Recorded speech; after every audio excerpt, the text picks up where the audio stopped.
जीवन में ब्रह्मचारी को कभी भी सानिध्य प्रगट में या एकांत में काम संबंधी चेष्टाओं का नहीं करना चाहिए। बिल्कुल किसी भी बहाने से संभाषण, किसी भी बहाने से स्पर्श, किसी भी बहाने से चित्र आदि देखना, वो आजकल मोबाइल भी होते हैं तो मोबाइल माध्यम में, क्योंकि कामोत्तेजना जब चढ़ती तो वही विषय हमें अच्छा लगता है, तो उस विषय का किसी भी तरह से हम पोषण न होने दें। ये पक्की जीवन की बात समझ ले। अगर ब्रह्मचर्य रहना है तो विपरीत आकर्षण जो हो रहा है उससे हमें दूरी बना के रहना। अगर तनिक भी सिद्ध ही कोई दिखाए तो गिर ही जाएगा, वो भ्रष्ट ही हो जाएगा। और जब ब्रह्मचर्य रहा जाता है तो उसको सुविधा माया देती है ब्रह्मचर्य नष्ट करने की। ना डर और ना हारना, भूख से हार रहे हैं, नहीं भोजन मिलने पर भी नहीं खाएंगे, 8-8 दिन नहीं भोजन किया, हारना नहीं। ब्रह्मचर्य अगर सही है, आपने किसी तरह इधर उधर, तो ये प्रश्न ही नहीं रहेगा। जिधर दृष्टि डालोगे उधर जय होती चली जाएगी। आजकल के बच्चे नौजवान इसको मनोरंजन समझते हैं और उनको सलाह भी ऐसी मिलती है कि हम जैसे बोल रहे हैं ब्रह्मचर्य के लिए, तो डॉक्टर और आपको जो इधर सांसारिक प्रोत्साहन देने वाले हैं वो आपको सलाह देंगे। एक स्थिर कर लो ब्रह्मचर्य, बहुत गंभीरता स्वभाव में आ जाएगी। ब्रह्मचारी का स्वभाव गंभीर होता है, विचार परिपक्व होता है, स्मृति प्रवीण होती है उसकी, और हर कष्ट सहने की सामर्थ्य होती है। गर्मी, सर्दी, बरसात, पीड़ा, अपमान, निंदा, वो महान शीतलता अंदर प्रदान करता है। मस्ती एक रहती है, और कहीं निरंतर भजन और ब्रह्मचर्य, फिर क्या दुर्लभ रह गया संसार में उसके लिए। यदि थोड़ा भी प्रभु का रस मिल जाए तो समीप सुंदरी से सुंदरी शरीरधारी स्त्री हो, आपका मन नहीं चलेगा, क्योंकि मन जो भोगता है वो तो प्रभु के चरणों में लग गया। अब कैसे फिसले? तो इसलिए चाहे गृहस्थ हो चाहे विरक्त हो, चिंतन, खान पान, संग, दृश्य, इन सबको संभाला जाए तो सम्यक रूप से ब्रह्मचर्य रहा जा सकता है। कौन सोचता है कि शास्त्र क्या कहता है, धर्म क्या कहता है? पहले तलवार की नोक में विधर्मी मांस भक्षण कराते थे। गौ का मांस इसके जबान में रखो, नहीं तो गर्दन कटवा ली, गौ का मांस नहीं रखा। अधिक लोगों को आप देखोगे डिप्रेशन में मिलेंगे। बोले डिप्रेशन की दवाई हो रही, क्यों? क्योंकि कुकर्माचरण, पाप आचरण हो रहा है, इसलिए। ब्रह्मचर्य बहुत गंभीरता स्वभाव में आ जाएगी। ब्रह्मचारी का स्वभाव गंभीर होता है, विचार परिपक्व होता है, स्मृति प्रवीण होती है उसकी, और हर कष्ट सहने की सामर्थ्य होती। गर्मी, सर्दी, बरसात, पीड़ा, अपमान, निंदा, वो महान शीतलता अंदर प्रदान करता है। मन के कहने में कभी अपने आप को मत फंसाओ।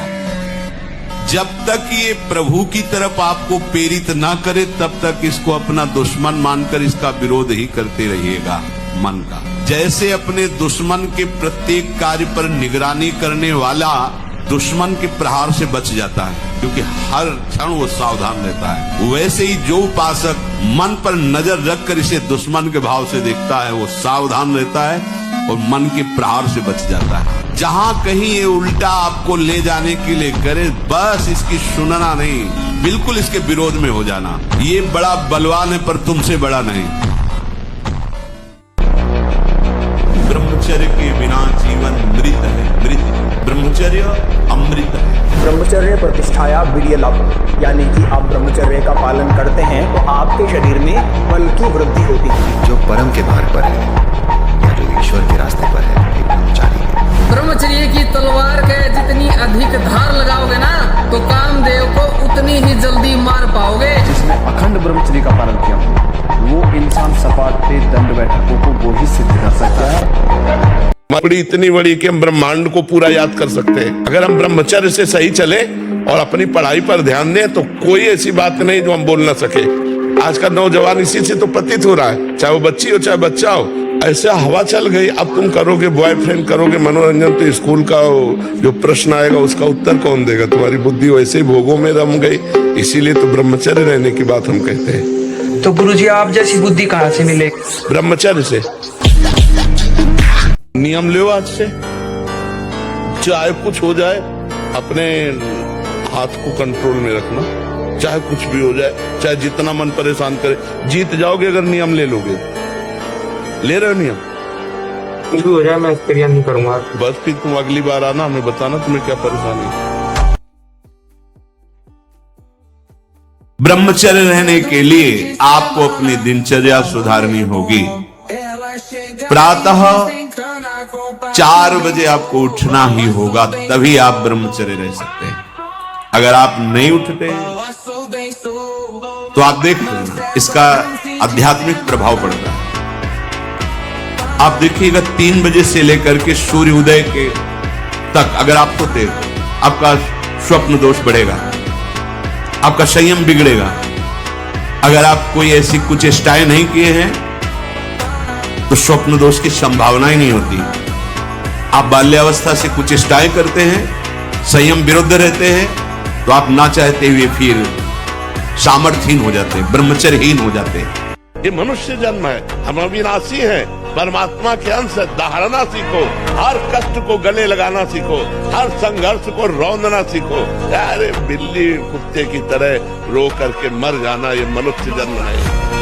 अगर हम भगवान से न जुड़े हो तो हम भी तुम्हारी तरह डिप्रेशन में पहुंचकर मनाए कि मौत हो जाए, फिर भी हम तुम्हारे सामने सिंह की तरह दहाड़ रहे, कोई नाटक थोड़ी कर रहे हैं। हम ये तुम्हें सिखा रहे कि अगर भगवान से जुड़ोगे तो तुम जीत जाओगे, और भगवान से नहीं जुड़ोगे तो मृत्यु लोक है, कोई सहारा देने वाला नहीं। बढ़िया अवसर मिला। ये इंद्रियों की चापलूसी, ये मन की दुष्टता, इसका साथ मत दो। मान लो हरि गुरु के आश्रित होकर उनके वचनों के अनुसार चलो।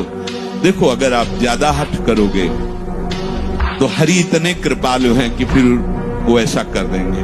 जाओ भोगो, भोग लो, देख लो, भोग के देख। और कभी आज तक कोई भोग के वैराग्य नहीं प्राप्त किया है। ये भ्रम है कि हम पहले भोग लेते हैं फिर वैराग्य प्राप्त, ये भ्रम है। सोडा वाटर, लेमन या ठंडे पेय पदार्थ जो शीशियों में आते हैं, हाँ ये ब्रह्मचर्य, संयमी, भगवत मार्ग, ये सब चीजें ले भाई। आपको अमृत पान करना है, राधा नाम सुधा रसम तुम बहुत सावधान। भोजन के समय आपको पानी नहीं पीना है। यह अभ्यास आपकी दिनचर्या में बहुत बाधा पहुंचा देगा। यदि आप भोजन के साथ पानी पीते हैं, गैस बनना शुरू हो जाएगी, कब्ज बनना शुरू हो जाएगा, आप परेशान हो जाएंगे। वो अवहेलना जो तुम्हारी ममता तुम्हें हर कदम नीचे गिराएगी, कभी ऊंचे नहीं उठा सकती। और अगर गुरु की ममता, तो ममता का भी पोषण होता और समता का भी पोषण होता, और प्रियालाल की प्राप्ति में कोई बाधा पहुंचा दे ऐसा पैदा नहीं होता। तुम खिलवाड़ समझते हो? प्रलोभन और भय, ये दो हमको धर्म भ्रष्ट कर देते हैं। बस अगर दो चीज नहीं तो त्रिभुवन में कोई तुम्हें परास्त नहीं कर सकता। जो पराई स्त्री से भोग करता है वो इस नरक में डाला जाता है, और वहां लोहे की तपती हुई स्त्री से हजारों वर्षों तक उसका आलिंगन कराया। ले भोग, ये शाप नहीं है, ये दंड विधान है। उस विधान का फल वर्णन किया जाता है। तो देखो ये अवस्था इसकी ऐसी है, दयनीय अवस्था आ जाए बच्चे की। इस समय इसका विकास होना चाहिए माइंड का। अच्छे अच्छे शास्त्रीय ज्ञान, आधुनिक ज्ञान, उत्साह, एक दिनचर्या, एक तेज। वो ऐसे बुझा बैठा है जैसे 10 बच्चे का बाप हो। क्यों?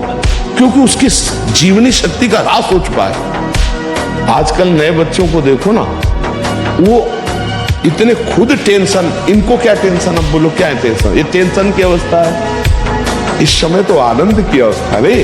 आज तू अपने को समझ, भाग्य के अधीन होकर नहीं बैठना। नाम जब कर पहले खूब डट के, और ये विचार कर कि मैं भगवान का अंश हूं, मैं परमात्मा का अंश हूं। जिधर कदम रखेगा उधर विजय ही विजय होगी। अभी अहंकार से तो हार ही हार होगी पहले, क्योंकि जिधर भी तुम अहंकार करके जाओगे उधर माया तुम्हें परास्त करेगी। हम कह रहे हैं लोक परलोक के सब सुख आपको प्राप्त हो जाएंगे। आप डट के नाम जप तो करो। जैसे लोग कहते हैं कि नाम जप करने से क्या खाना मिल जाएगा, तुम खाना की बात क्या करते हो?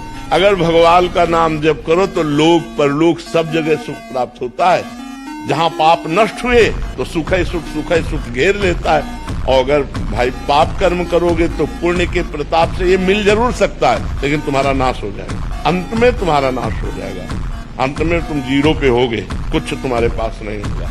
अगर नाम जप कर रहे हो, आज दुखी हो, चिंता मत करो, कल सुखी हो जाओ। और जब ब्रह्मचर्य, ऐसा कैसे हो सकता है? बल है ना, अध्यात्म बल, शारीरिक बल की बात नहीं कहते, ऐसा कैसे हो सकता है?